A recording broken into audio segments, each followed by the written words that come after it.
In the glittering golden age of Hollywood, few faces shone brighter than Natalie Wood's. She was the darling of the silver screen, a child prodigy turned leading lady who captured hearts in classics like Miracle on 34th Street, Rebel Without a Cause, and West Side Story. To the world, she was the embodiment of grace and glamour, but behind those radiant eyes hid a childhood that was anything but charmed. Born Natalia Nikolaevna Zakharenko to Russian immigrant parents, Natalie's journey to stardom began before she could even read. Her mother, Maria, was a woman consumed by ambition, determined to see her daughter rise to the very top of Hollywood's golden mountain, no matter the cost. Fame came early, but so did fear. Natalie's childhood was a blur of studio sets, rehearsals, and emotional manipulation. She was taught to smile for the cameras, even when she was terrified inside. While America saw a sweet, confident young actress, Natalie was silently enduring the pressures of an industry that demanded perfection and obedience. From her earliest roles, she learned that saying no was not an option, not to directors, not to producers, and certainly not to her own mother. As she grew older, that innocent smile hid deeper scars, the weight of expectations, the pain of exploitation, and a longing for control over her own life. This is not just the story of a Hollywood legend. It's the story of a little girl who became a star too soon, and the darkness that followed her every step of the way.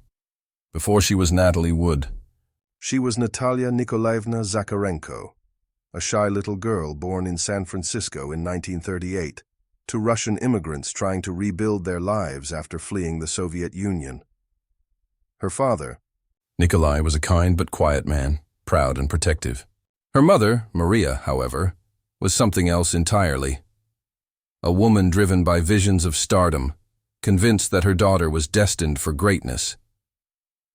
Maria believed Hollywood wasn't just a dream.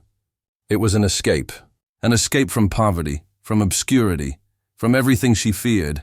From the moment Natalie could walk, Maria made sure the little girl was noticed. She dressed her in ribbons, practiced her smiles, and taught her how to charm adults. When a film crew came to shoot near their town, Maria brought Natalie to watch and insisted the director take a look at her. That bold move would change everything. The director saw something in Natalie, a natural innocence that the camera loved. He gave her a small part, and with it, her mother's obsession took root. Maria moved the family to Los Angeles, determined to make Natalie a star. From then on, childhood ended. At just 4 years old, Natalie was thrust into a world of bright lights and darker shadows. Her mother managed every detail of her life, what she wore, how she spoke, and even what she felt. If Natalie cried before a scene, Maria would whisper in her ear stories so frightening that tears would come instantly. Those tears, real, terrified, and raw, would make Natalie one of Hollywood's most believable child stars. But while the cameras rolled and the world applauded her talent, few realized the cost. Natalie wasn't performing joy. She was surviving fear. Her breakout role in Miracle on 34th Street turned her into America's sweetheart overnight. Studios praised her professionalism. Directors marveled at her maturity. But what they didn't see, or chose not to see, was the small child quietly losing her sense of self. Her life was a series of long hours, forced smiles, and scripts written by adults who decided who she should be. At home, things weren't much better. Maria was deeply superstitious, convinced that her daughter's future was written in the stars. She often claimed to have visions, warning Natalie of danger or promising success if she obeyed her guidance. Her father grew increasingly uncomfortable with the attention. But Maria ruled the home like a director on set. There was love, yes, but it was love tangled in control. As Natalie grew older, she began to understand that she wasn't living her own life. Every decision, every audition, every role belonged to someone else. Her mother's ambitions became chains disguised as protection. Hollywood wasn't just shaping Natalie's career. It was shaping her entire identity.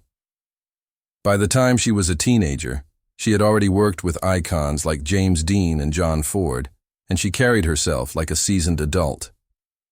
Yet behind that poise was a girl who had never been allowed to simply be. She had learned to hide pain behind poise, and fear behind flawless professionalism. Those who knew her described a haunting contradiction. A young woman adored by millions, but constantly unsure if anyone truly loved her, or just the image her mother had built. Looking back years later, Natalie would say softly, "I didn't know where the role ended and where I began."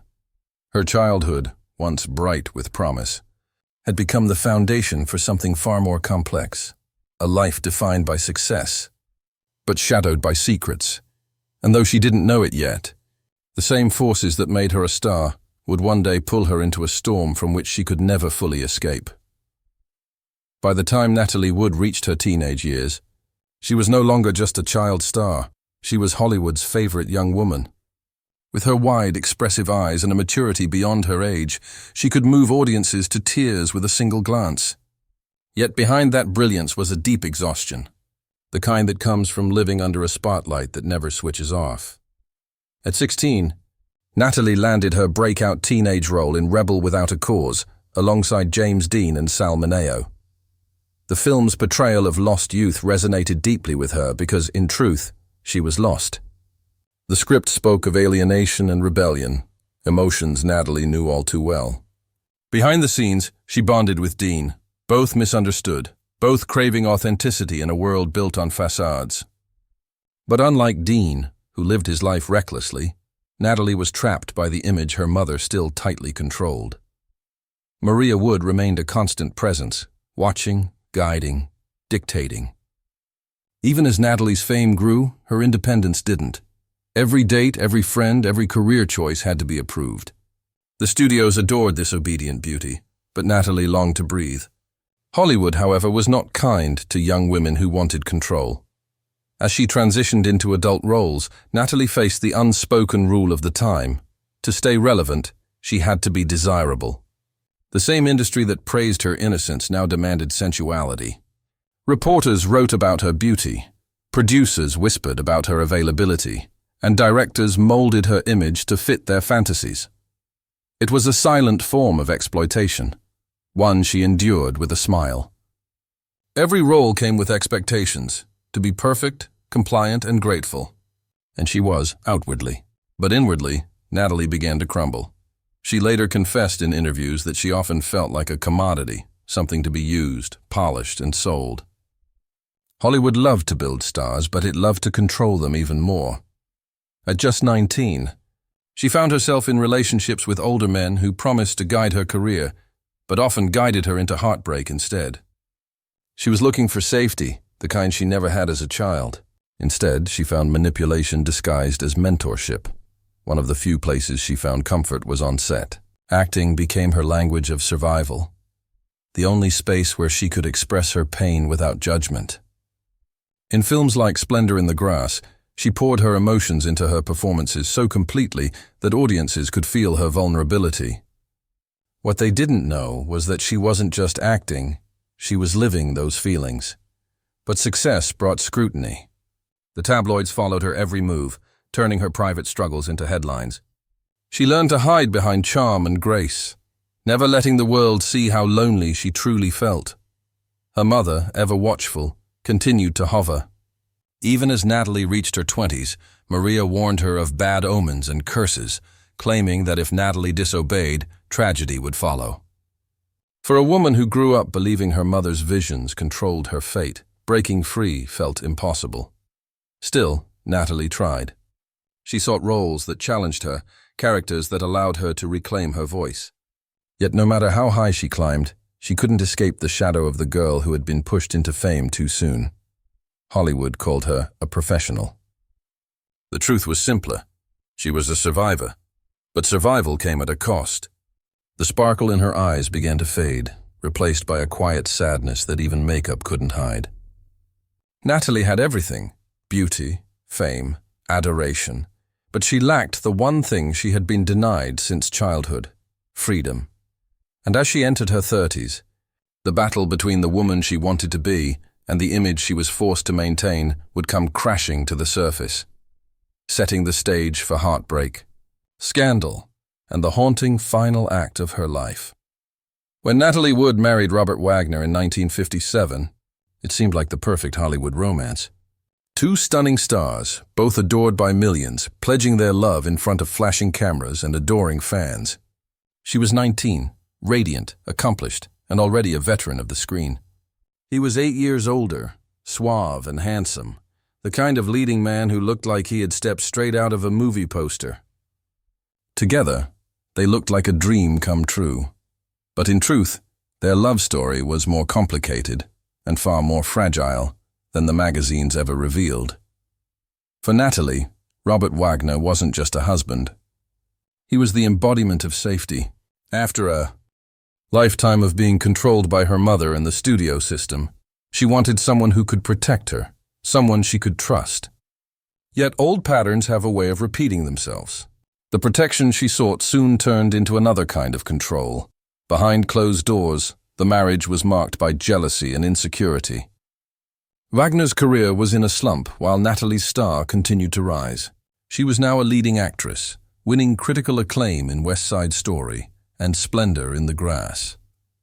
Audiences and directors adored her, but her success began to cast a long shadow over their relationship. The same woman who had once been told what to do was now accused of shining too brightly. Whispers of infidelity, real or imagined, plagued their marriage.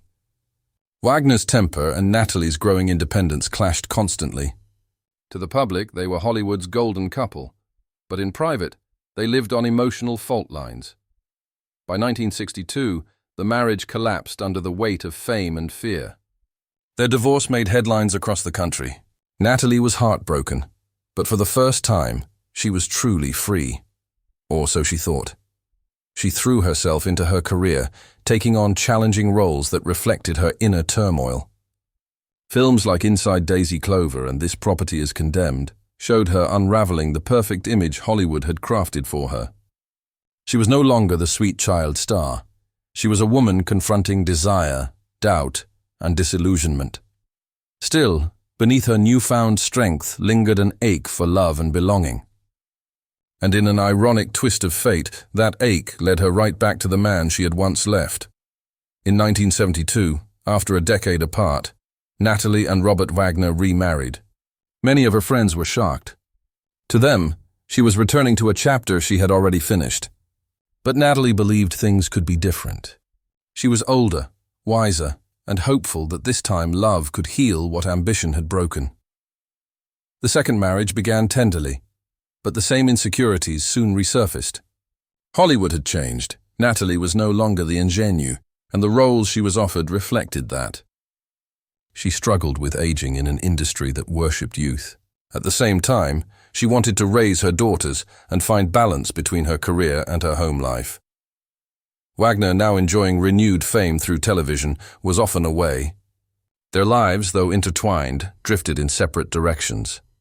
Natalie's friends noticed the spark in her fading. Her confidence, once unshakable, wavered under the pressure of being both a devoted mother and a fading icon.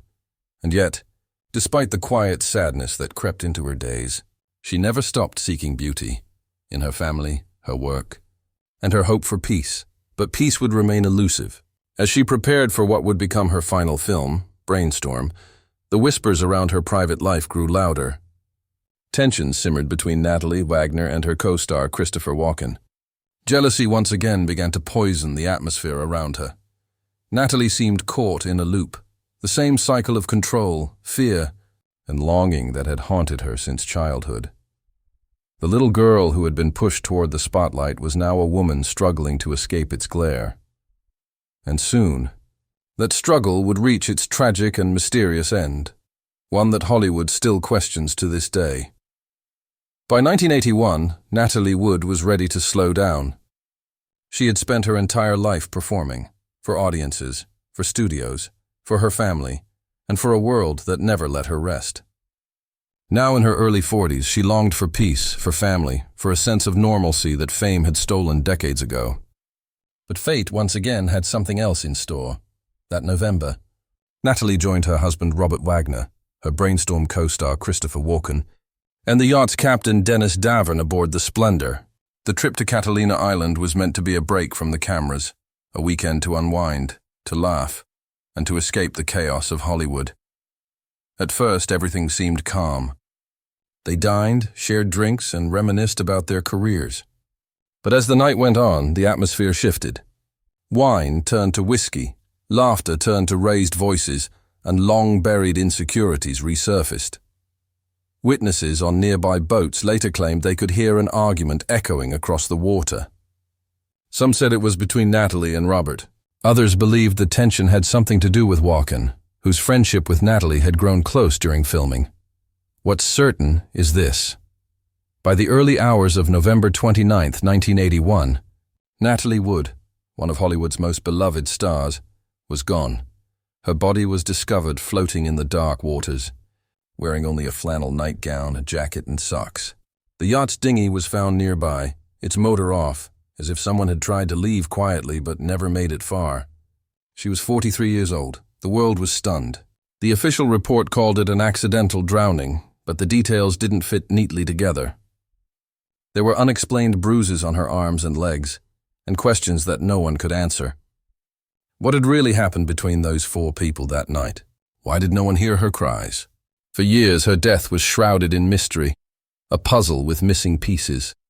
Rumors swirled through Hollywood, whispered at dinner parties and printed in tabloids. Was it an accident?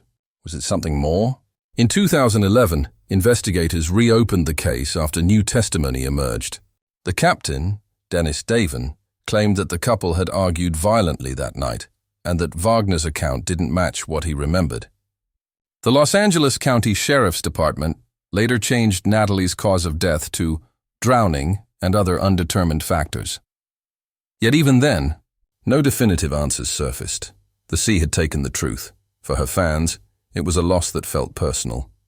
Natalie Wood had grown up before their eyes. The innocent child in Miracle on 34th Street, the troubled teen in Rebel Without a Cause, the woman who could break your heart with a single look. Her life, like one of her films, had been filled with love, longing, and tragedy. But perhaps the cruelest irony was that she had always been afraid of water. Those close to her recalled how even the thought of dark, open seas terrified her. She often said she had visions of drowning, fears that had haunted her since childhood. And in the end, that fear became her fate. Yet, even after her death, Natalie Wood's story didn't fade into rumor and speculation. It became a symbol, a warning about the price of fame, about how a child molded by Hollywood's ambitions could never quite escape its grasp. Her daughter, Natasha Gregson Wagner, would later say that despite all the darkness, her mother's legacy was one of beauty and resilience. She loved deeply, she said. And that's what people remember. Some stars burn out too soon, leaving questions that time can't answer. But the brilliance they leave behind, that never fades. Old footage plays, Natalie laughing between takes, walking through studio lots, her face aglow with youth and hope. In the end, Natalie Wood's greatest performance wasn't on film. It was the act of surviving a world that tried to own her from the moment she was born.